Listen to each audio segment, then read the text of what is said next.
How can something so simple as adjusting your thumb placement give exciting results in your playing? Hang out with me today and find out how. So stay tuned. Hello and welcome, friends, to episode 170 of the Play Guitar Podcast. I'm Lee, and this is the podcast that's determined to make you a better guitar player. No matter if you're just starting out or you've been playing for years, this is the show that will help you become the guitarist that you always wanted to be. If you're new here, make sure you subscribe to the podcast and check out the description for all of the links from the show. And this episode is brought to you by Play Guitar Academy, where you learn the right skills at the right time in the right order to put guitar frustration in your past. Okay, from the title, you guessed it, it's a podcast about your thumb, which is pretty funny, right? But give it a second. Don't let this one go past, your understanding. I've been wanting to do this podcast for a while. It's rarely talked about.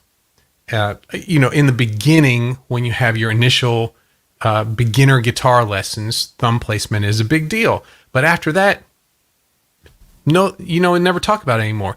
And it could be the reason why you're being held back. Getting your thumb placed properly is the guitar equivalent to working on your golf swing for you golfers out there, right?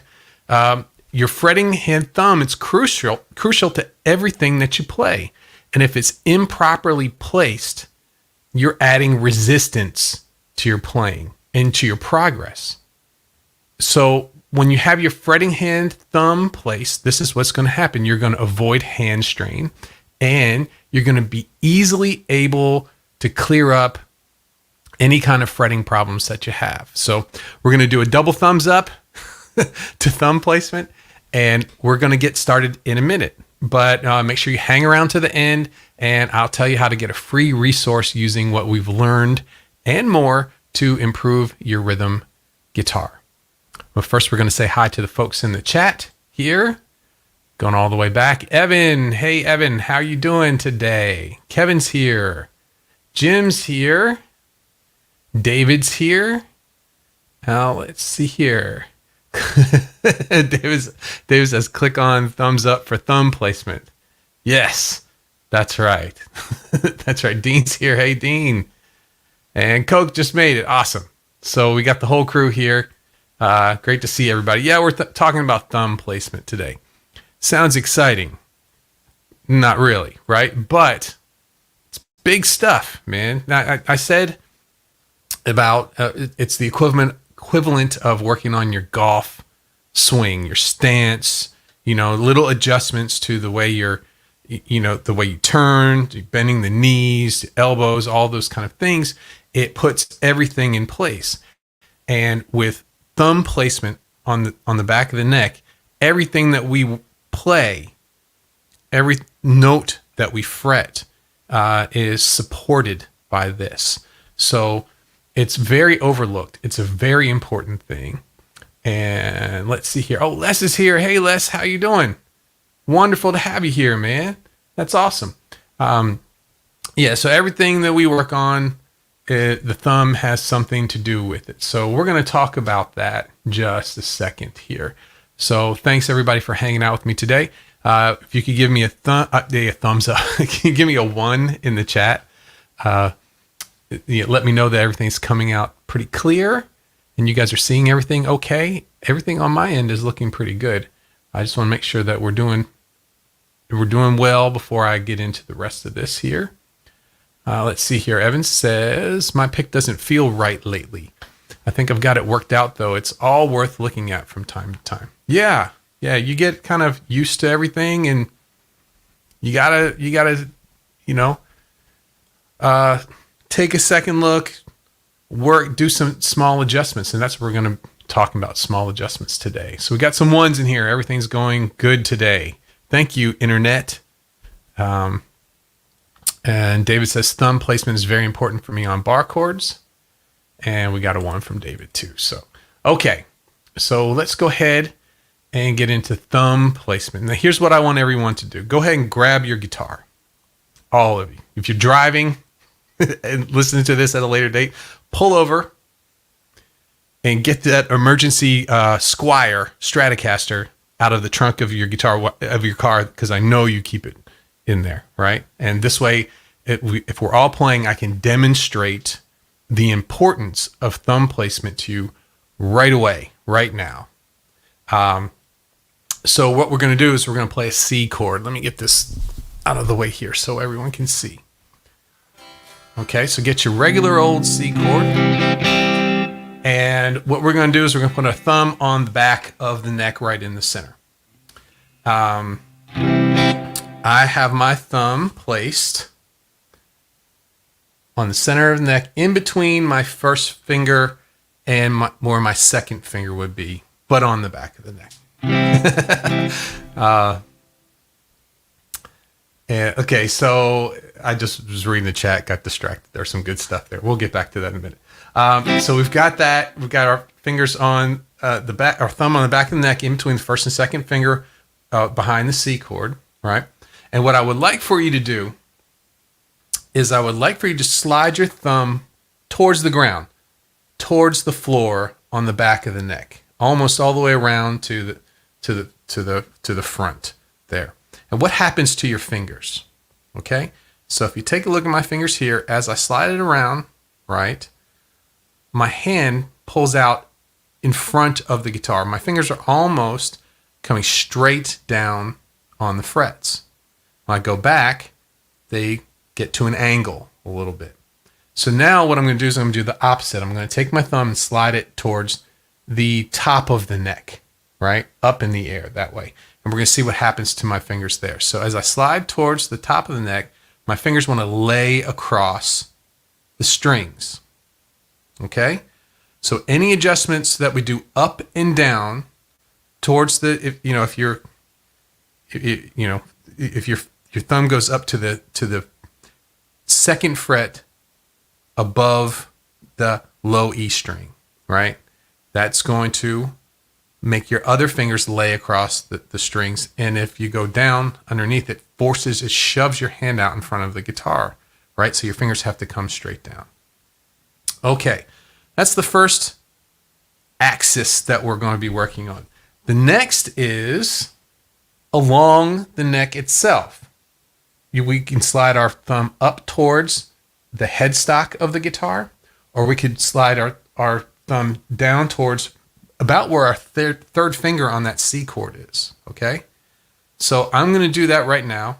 I'm going to start in the middle where I was before. Now I'm going to take my thumb and move it up to just behind the nut, okay? And what ends up happening is my fingers are rotating. Actually, my whole hand rotates, okay? The more we go forward, the more your fingers want to move forward. And the more we go back, the more they want to lay back towards the nut. So my thumb back behind the nut, my fingers are laying back that way. And when I go towards the third fret, which is very awkward, by the way, my fingers go straight up and down and almost want to keep continuing to go back. So just by those two back and forth, up and down, we can completely change our hand and finger position for anything that we're doing. That's huge. And have you ever played, it could be a certain technique, it could be a scale, it could be a certain chord, and you're doing great on all the other chords, and then for this one chord, it's tough to play. Or it could be a scale, a certain type of scale, and your hand almost wants to seize up, right? 9 times out of 10, it's thumb position for that. So I'm going to talk a little bit about let's go through it. What does thumb placement do? First, it supplies support, okay? If you were to push down on the fretboard and your thumb wasn't there, it would just keep going back behind you, right? So it supports the guitar, it keeps it in place. Next, what does it do? It adjusts the forward and backward angle, which we just demonstrated, of your other fingers, the fingers coming straight down on the strings or your fingers laying across the strings. And then finally, number 3, it adjusts your hand rotation. That's the direction of your fingers along the top of the fretboard, back to front. So if you don't have your thumb placed properly, where can your playing go wrong with this? Well, here's some of the things that you may have in your own playing that you might want to check your thumb placement for. Muted strings.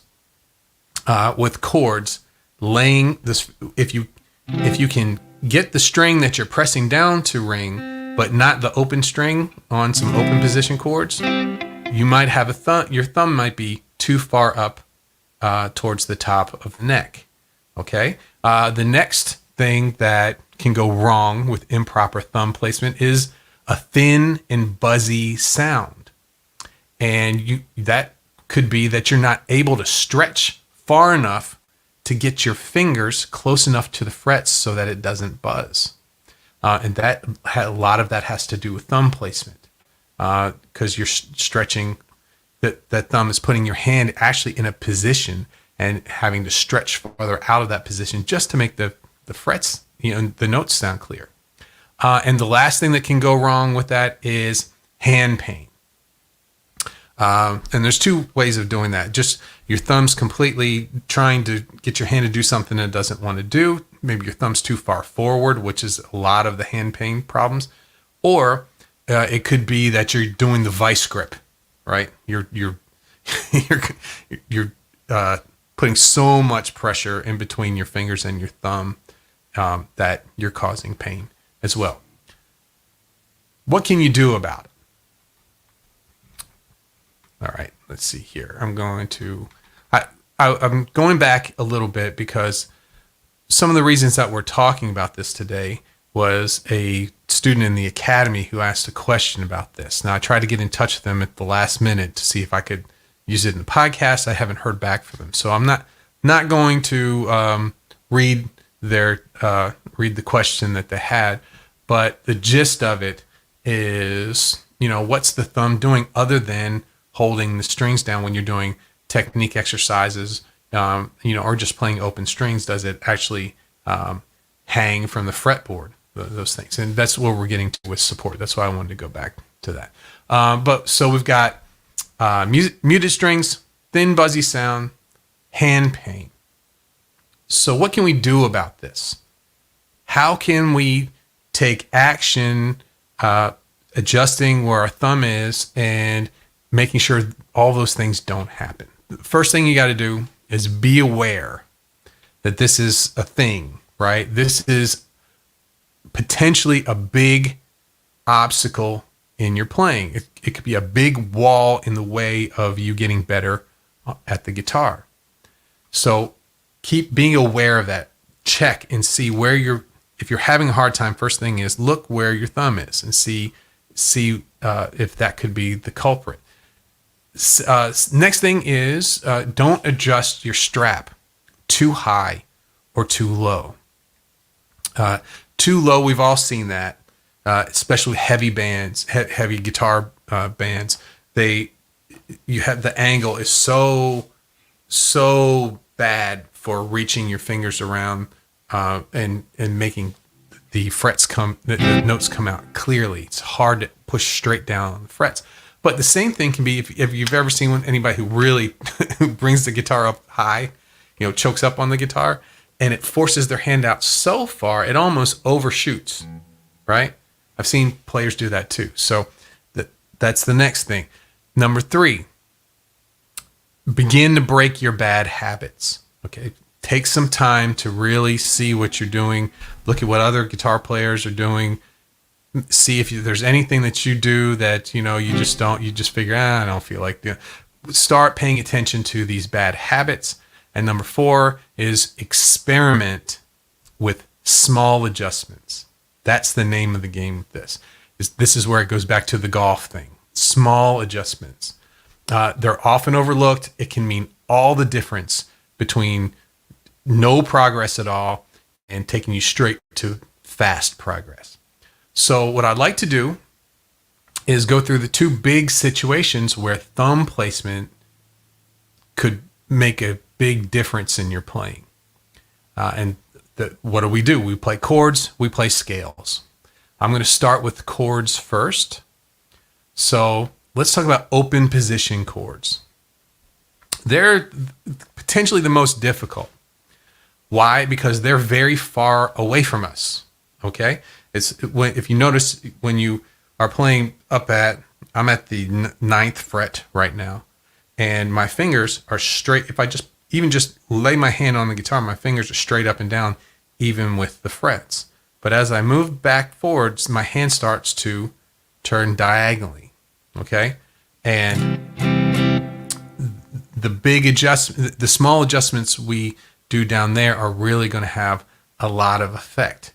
The name of the game is getting your fingertips to go straight down, very close to the frets, without touching the other strings. When you've got the thumb placed correctly, okay, you start to notice your elbow frees up a little bit. Okay, so when I'm playing the C major chord, and we talked about this before, I've got my thumb pretty much in between where my first finger and second finger is right there. With scales, this is going to be a little bit different. With bar chords, this is going to be a little bit different. But that's about the most comfortable place. For like a D major chord, same thing, just a little bit in front of where now your first finger and second finger are on the second fret, and your thumb's gonna be a little bit ahead of them. That put your fingers out in front. They can come straight down on the strings, and they're not laying across the strings like that. You can move your thumb up and down the other axis for how far how long your strap is, what the angle is from your arm. If it's too much of an angle, you see that I put really a lot of pressure on my wrist there. But if I go too far back too, I start to lay across the strings. So let's see here. Right, and then the bar, and then your elbow comes out, a little bit. It's almost freer to move around than when you're struggling there. So number 2 is we're going to talk about bar chords. So we're out of open position. Now, what's some simple chords? Well, what's the most dreaded bar chord? And that's the F. Okay, so we're going to play the F major chord, the first fret. When we start to adjust the thumb on the back of the neck, we're going to start to have a different priority than we did with open position chords. And this priority is now strength. Okay, all of us have struggled, and with the F bar chord at the first fret, it's tough to play anything, and next we're doing a bar chord all the way across the first fret. So we're going to need strength. So what's the best way to do that? To add strength, we're going to put the thumb directly behind our first finger, which we're using to bar across the string. Okay. Now, if you're having a hard time where those top strings get to kind of the chicken clucks, right? Could be that you've got your thumb where your second finger is, or your third, behind the neck, but around the same place at the second fret or the third fret. You take that first finger, that thumb to even with the first finger around the first fret. And that also helps it roll back on its side. A lot of my students have heard that a ton of times. If you have a hard time barring, roll that first finger back on its side. Well, this actually makes it happen naturally by moving your thumb back more. You get more strength at the bar, right? The other fingers, you're just playing an E chord shape at that point with the other fingers. That's super easy. It's the first finger that has the problem. Okay? And if you're still having problems fretting out there, you can start to adjust your thumb towards the floor. That shoves your hand out in front of the guitar a little bit more and gives you even more strength to get those top 2 strings. Okay? Now, how about another place that you would use your thumb, but maybe in a different way? How about wraparound chords? How many of you guys have played, and girls have played, wraparound chords, where you use your thumb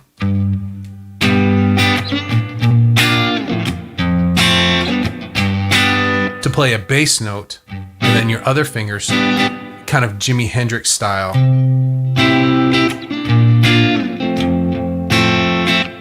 to play the rest of the chords. So wraparound chords, we're going to have some simple changes where we can make those chords more effective too. The first thing you want to do is you want to have that thumb where it's pressing down the low E string as close to the fret as possible. If it's too far back, you're going to get some terrible sounds, okay? So you'll start fretting out. The big adjustment is how close to that intended fret you place that wraparound thumb, and using the inside joint of your the first digit on your thumb in the crease of your thumb there where the edge of the fretboard is. It gives a little bit extra leverage, and it makes it easy to press the string down where you're not trying to press it down with the pad of your thumb, but it's more of the side of your thumb right there.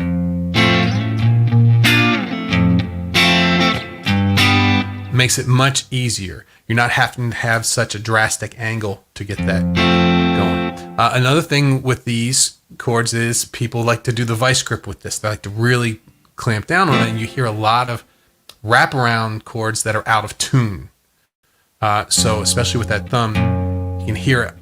If you guys are listening to the audio podcast, my thumb I'm pressing down so hard it's pushing my low E string towards the A string, and it takes it completely out of tune. Okay. And you can adjust for hand rotation. For this, we don't have the thumb on the back of the neck, but you can actually adjust the position of the guitar on you. You can bring your arm back so that the guitar is pretty much flat in front of you, and it adjusts where your hand position is if you have to have a little bit straighter position. Okay, so that's wraparound, simple changes for that. And now let's move on to scales. Okay, in scales, it's amplified. The thumb movement for that. It's the thumb is the most on the move when we're playing scales. So you need to be prepared to shift your thumb around as you go through different places of the guitar, even in one position, in one pattern, right? The thumb will move as we go through the scales. So I wanted to take the two main types of scales patterns that we use and go through those. And then I would like to talk a little bit about bending notes and thumb placement as well too. So the first thing we're going to talk about is the minor pentatonic. And we're going to talk about some simple changes that we can make to make sure that our thumb is in the right place. So I'm going to go to everyone's favorite, the A minor pentatonic at the 5th fret. Okay? So if I turn my guitar around here, you'll see that my thumb is even with my first finger. So this pattern at the 5th fret is 1, 4, 1, 3, 1, 3, 1, 3, 1, 4, 1, 4. All those ones. And my thumb is behind in the center of the neck. As I go across, though, it moves from the center of the neck and it starts to go to the top of the fretboard at the 5th fret up high. And what's happening there is as our fingers are going across, it's almost like it's wanting to wrap around, like a wraparound chord. And that's very beneficial for when we talk about bending strings in a few minutes. So if you were to completely lock your thumb in the middle of the fret, in the middle of the neck, as you go through the scale pattern, when you get to the G string, the B string, and the high E string, you start to feel some tension in your wrist, in the back of your hand, okay? And to ease that, if you let up your thumb and let it slide to almost to like it's about to wrap around, You still keep your fingers in position. You're putting less strain on your wrist, and you can play a little bit faster too. How about major scales, full scales, minor scales, major scales, and the modes, right?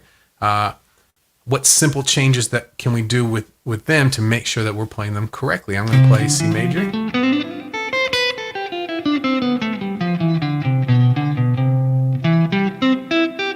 For the full scales, you're not going to do as much shifting around as the pentatonic.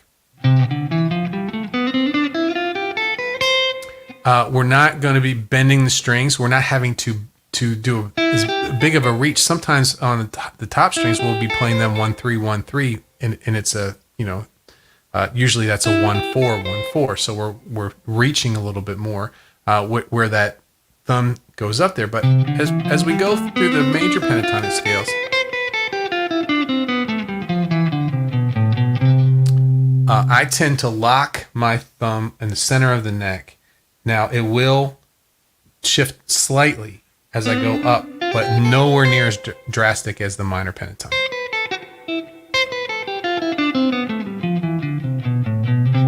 Keeps your fingers out in front of the neck, and it's very easy. Even on pattern 1, where we have to shift back to the 4th fret, it's not that drastic, so your thumb doesn't have to move that far. In pattern 2, same thing. My thumb is behind my first finger.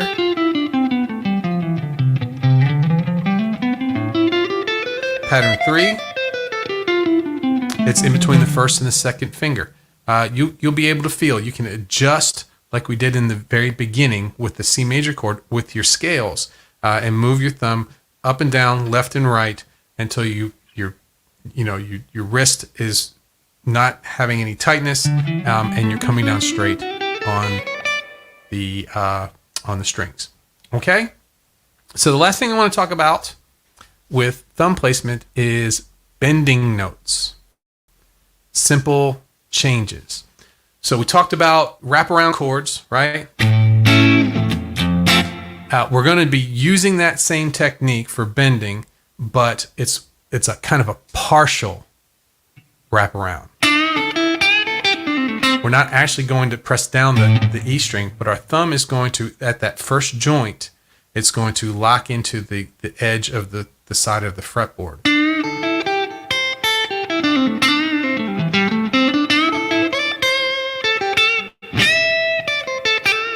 And that is 100% for support.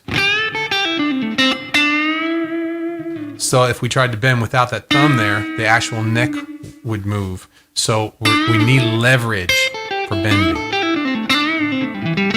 If you're going to use your third finger to bend, if you put your thumb back behind you in that same position, if you go back too far to where maybe your first finger is, you're not going to get the amount of leverage that you need. You want to put it right underneath where.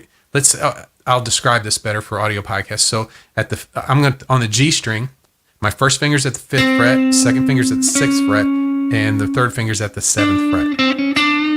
And I'm going to use all three of those fingers to bend the 7th fret in an A blues bend, minor pentatonic. Now my first finger's still sitting there at the 5th fret in position. That's where, if I have my thumb behind that on the back of the neck, very tough to bend. You have to bring your thumb forward a little bit. And then when it slides over, you can see, for those who are watching on video, when I bend, my thumb, it peeks out like it's going to do a wraparound chord, but it doesn't actually press a string down. It just, actually my thumb's sticking straight out. And the digit, the inside between my first part of my thumb and the second part of my thumb is catching the edge of the fretboard to give leverage to that. So these things where I say, well, keep it back by behind the first finger, or in between the second finger, or go all the way up to the third finger, it sounds like small adjustments. These are massive changes in your hand, how it feels to play these things, and what you're able to play. So not something that people think about a whole lot, but I hope I have stressed the importance of it and the fact that I did a whole podcast. Right now we're at about a half hour about thumb placement. I hope it inspires you to pull your car to the side of the road and get the Squire out of the trunk and do a little practicing today. And make sure that you head on over to playguitaracademy.com/chord guide, and you can take these examples that are in the chord guide plus other ones I have in there, and you can find all the small adjustments to make sure that you're playing all of your chords clean every single time. Okay, that's a wrap. Thanks for joining me today for Play Guitar Podcast. Make sure to hit the button below to subscribe to the show, and if you're watching on YouTube, hit the notification bell so you can get all of my content as soon as it comes out. Are you ready to fill in all the cracks and use my roadmap to get your playing moving forward again? If so, I'm ready to help. Head on over to playguitaracademy.com. Thanks again, and I will see you on the next episode. Except I'm not going anywhere because I'm going to hang out with everybody in the chat. Okay, I'm going to scroll back a little bit here. And let's see. I think Les came in. That's where I saw before I got started. Coach says, so let's say you have a normal thumb placement, but you know you'll be moving up the fretboard. Then alter your thumb position to allow a pivot. Okay. So moving from pattern to pattern to pattern, positions and pattern. That's a big terminology that people get mixed up, and I used to use them interchangeably too. Pattern is the actual things that we slide into different positions. So the positions are the frets. So if your first finger's at the 3rd fret, you're in 3rd position, 5th fret, 5th position. But it doesn't mean that you're in 5th pattern. Any pattern could be there. But as you're going up through these things, for thumb placement, it really helps to think in these patterns. They called them grips for a long time. You don't ever hear that anymore. I guess I'm the only one that's still saying that. But if you know that you're moving, say, to the 10th fret and doing a pattern there, it's easy to make sure that your thumb is in the right place because you're not just kind of in between patterns. Actually, with 3-note per string scales too, thumb placement is it slides around a lot as well, because you're really shifting into different positions as we go. So one pattern spans a great deal of frets. So, but you'll be moving up the fretboard and alter your thumb position to allow a pivot. Yeah, you always have to be, at some point you get on autopilot, but in the beginning when you're moving around the guitar a lot, you need to really pay attention to that and be light on your thumb. Be ready to let loose and let it slide into the next pattern. Evan says, Squire's a great man. Yeah, there's some good ones. So now your thumb placement is thinking of 2 positions. That's you said this earlier, but I think that's what I was going through with that. So let's see here.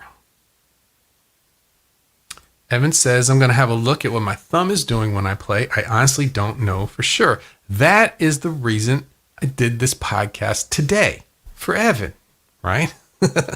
So Coke says, I was excited for this episode when I saw the topic.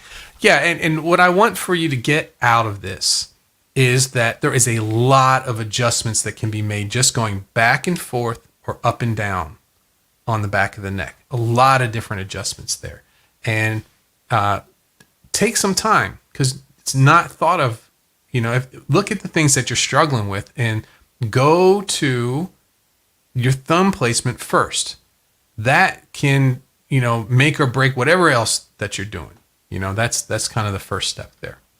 Matthew's here. Hey, Matthew says, I've said a lot of F's trying to play F. Yeah, there's a lot of F's going on with that there. Let's see here. Evan says, I'm now working on thumb placements for bar chords that I've done. Right. That's right. Evan says, right. Yeah. Okay, so here's Les. Les says, I struggle more fretting the open F than I do with the full bar chord F. Yeah, let's talk about the open F. You're talking about the mini one where you're barring just the top E and B string.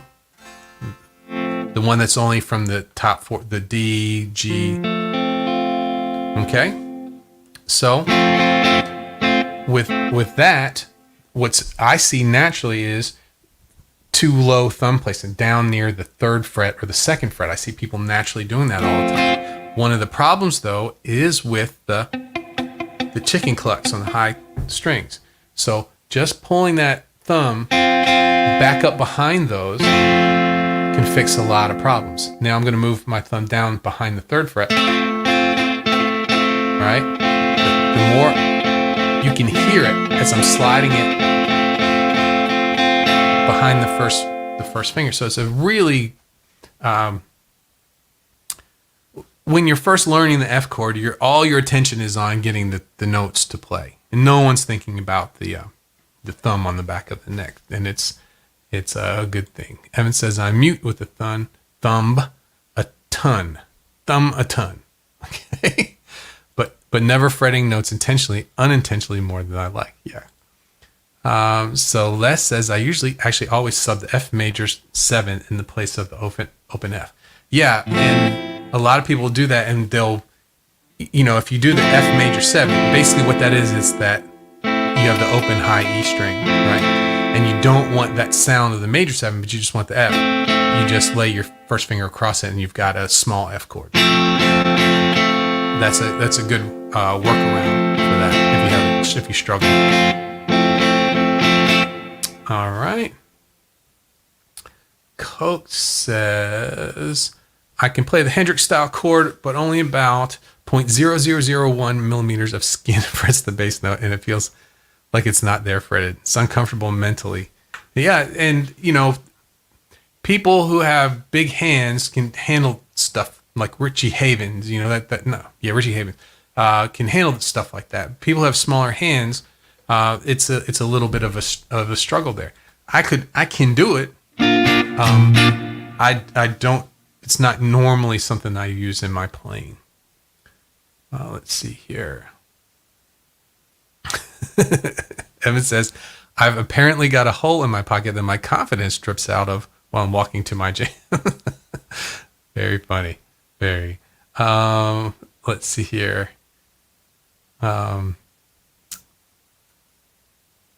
Okay. Evan says, I think I've got the E bar shape and he's talking about the F chord in my muscle memory so well the workarounds seem awkward to me. Yeah, I know I use all of them for different things. They're all just different tools. So that the full F bar chord I use, the half F bar chord, and even just the 3 notes there. I use those off in different circumstances. Emmett says, hey, Lee, it also kind of blows my mind that I'm out and excited about playing something other than classic rock. Right. I'm going to post about it in the community. Yeah. It's been cool. There's lots of different styles of music, and you can bring your own personal style on the guitar, 2 different styles of music. And I think that's great that you're doing that. That's awesome. Let's see here.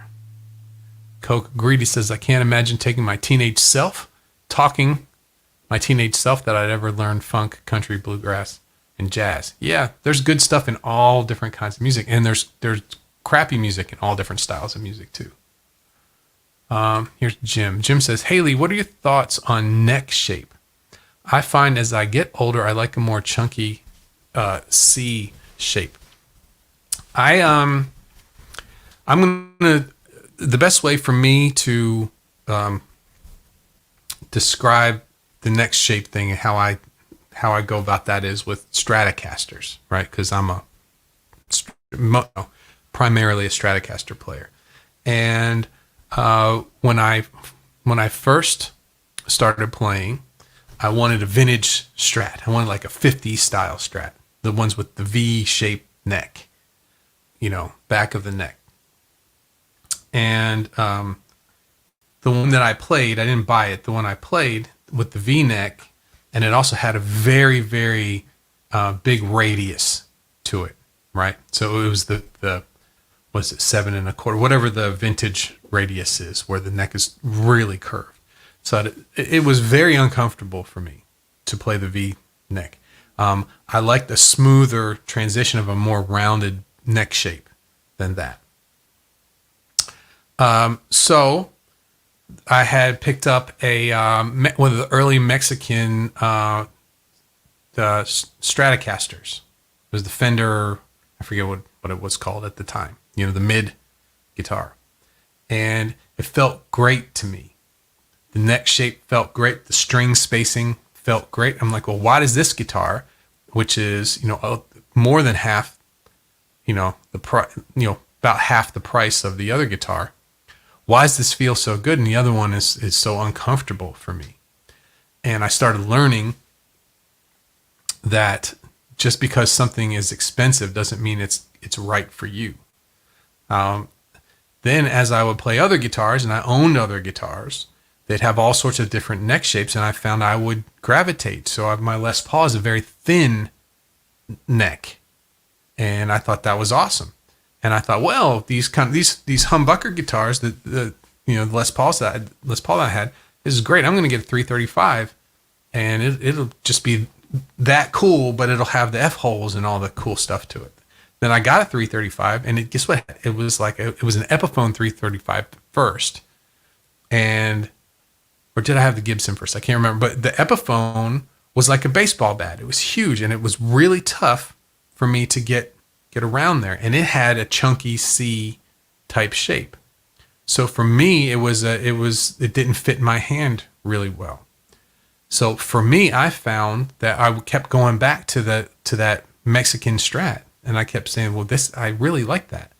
Then I found this guitar. This was like, what was it, 2001? This old guitar. And this is an American double fat Strat.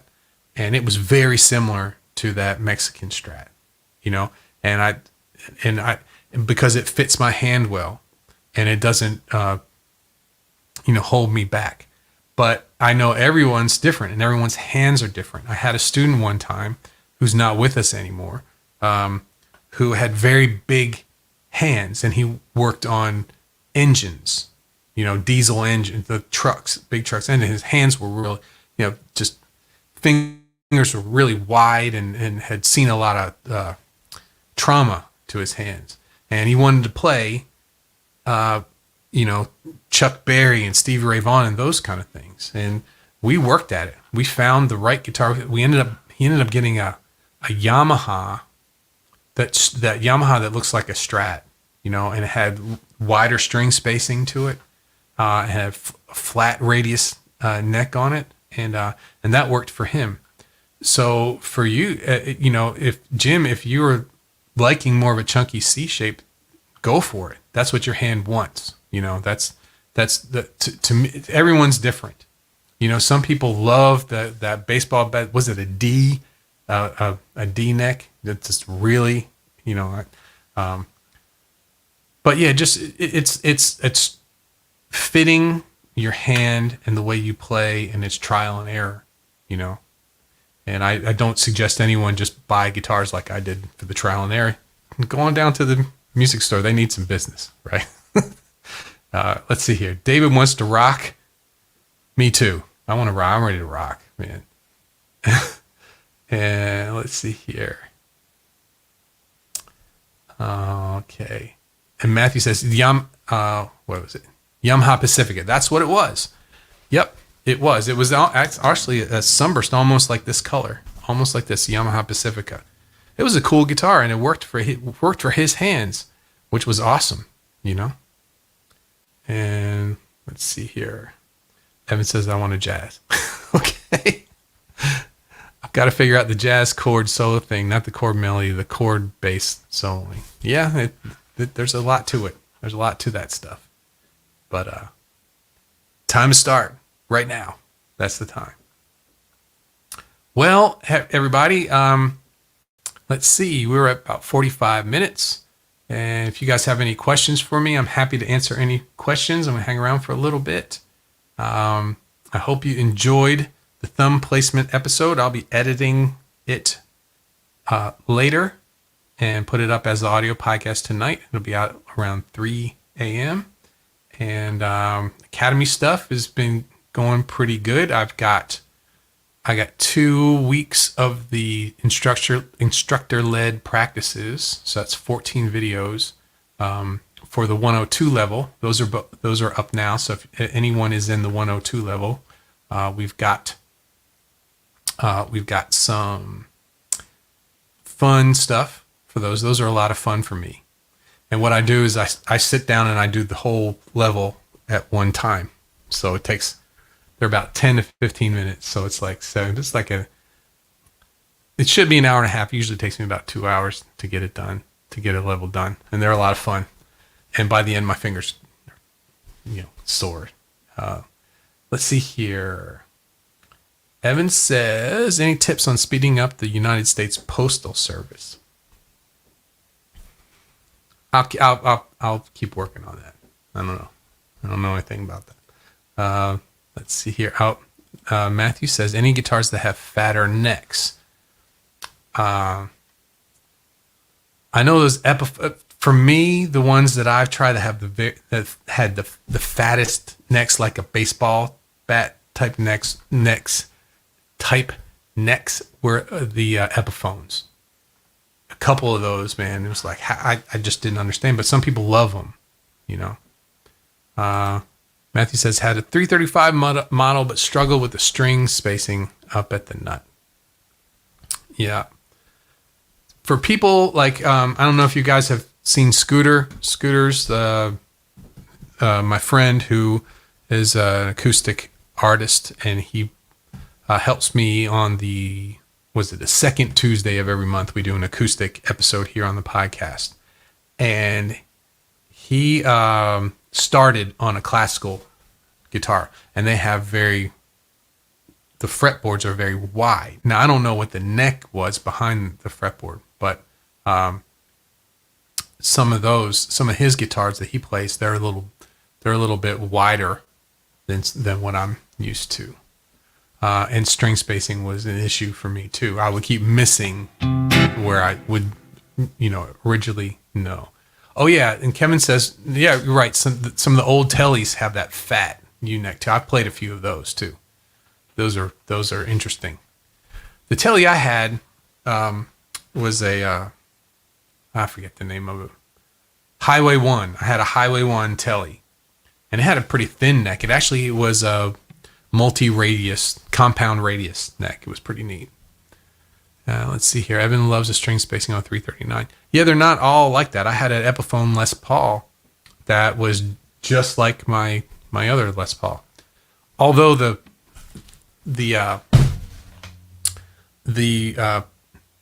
finish on the back of the neck was, on that Epiphone Les Paul I had, was sticky. I remember that. Anytime I'd have to play outside or it was humid or something like that, I'd have to either use powder or what's that guitar stuff that you put on there, fret something. I'd have to use that stuff just to get through a gig.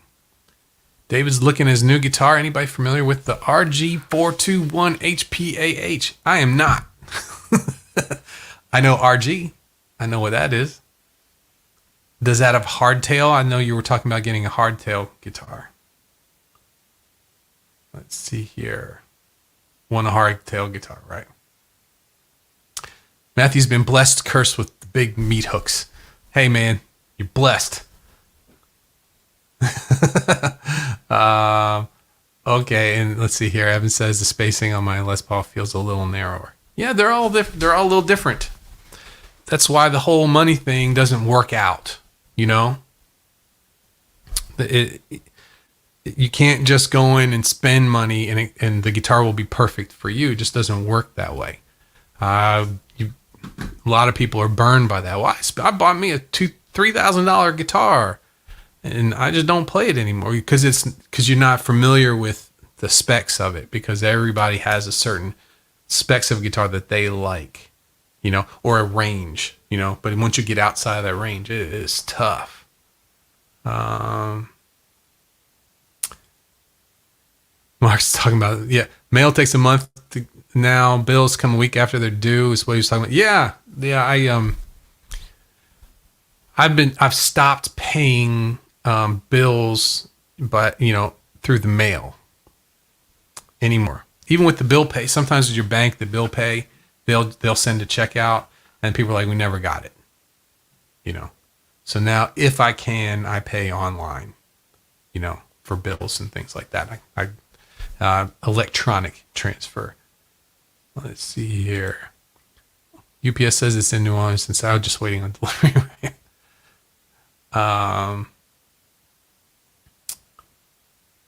Let's see here. Evan says, I've been lucky. I bought the 339 online and love it, and the Les Paul too, though that was local. I was going to buy it unless it hurt me. I've done, all the different ways of buying guitars. I've been lucky sometimes too. I've had to send a few back and, eat the shipping on those. That one was broken in shipping. I didn't have to eat the shipping on that one too. But okay, everybody, I'm going to go ahead and call it. Thanks for hanging out with me today, and make sure that you work on thumb placement this week. It's kind of our theme for the week, and I will see everybody soon. Hopefully it's warming up where you all are, and especially if I think Kevin was here early. If Kevin's still here, I hope everything's warming up there. You've had it quite rough. Evan and myself haven't had it quite that rough. So, all right, man. I'll see everybody. Have a great week, and I'll be in the chat, in the academy, in the comments, and the community this week as I add some more things on, and I will see you all soon. Bye bye, everybody.